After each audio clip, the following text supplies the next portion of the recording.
ಸಮಗ್ರ ತನಿಖೆ ನಡೆಸಲು ಏನು ಸಮಗ್ರ ತನಿಖೆ ನಡೆಸ್ತೀರಿ ಸಿದ್ದರಾಮಯ್ಯನವರೇ? ಸಮಗ್ರ ತನಿಖೆ ನಡೆಸಲು ಹೇಳೋರಂತೆ, ಸೂಚಿಸಿದ್ದಾರಂತೆ. ಗನ್ ವೇಳೆ ಘಟನೆ ವೇಳೆಯಲ್ಲಿ ಗಳಿಸಲಾದ ಗನ್ ಯಾರಿಗೆ ಸೇರಿದ್ದು ಎಂಬ ಬಗ್ಗೆಯೂ ತನಿಖೆ ನಡೆಸಲು ಸೂಚಿಸಲಾಗಿದೆ.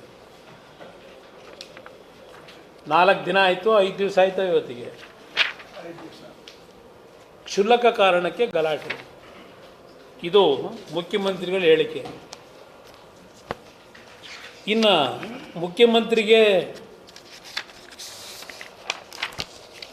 ಹೋಮ್ ಮಿನಿಸ್ಟ್ರಿಗೆ ಕೇಳಲಿಕ್ಕೆ ಬಯಸ್ತೀನಿ. ಇಲ್ಲಿ ನಮ್ಮ ಗ್ರೇಟ್ ಡೆಪ್ಯೂಟಿ ಚೀಫ್ ಮಿನಿಸ್ಟ್ರು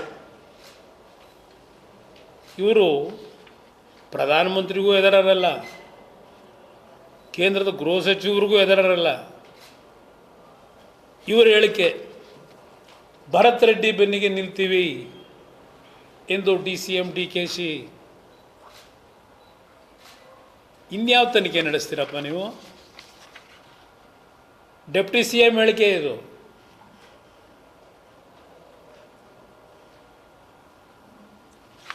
ಇಲ್ಲಿ ಹೇಳ್ತಾರೆ, ಭರತ್ ರೆಡ್ಡಿ ಬಳ್ಳಾರಿಯ ಪರಿಸ್ಥಿತಿ ಶಾಂತ ಮಾಡುವ ಪ್ರಯತ್ನ ಮಾಡಿದ್ದು. ಕಾಂಗ್ರೆಸ್ ಪಕ್ಷ ಅವರ ಬೆನ್ನಿಗಿರಲಿದೆ, ಮತ್ತೊಮ್ಮೆ ಬಳ್ಳಾರಿ ರಿಪಬ್ಲಿಕ್ ಆಗಲು ಬಿಡುವುದಿಲ್ಲ.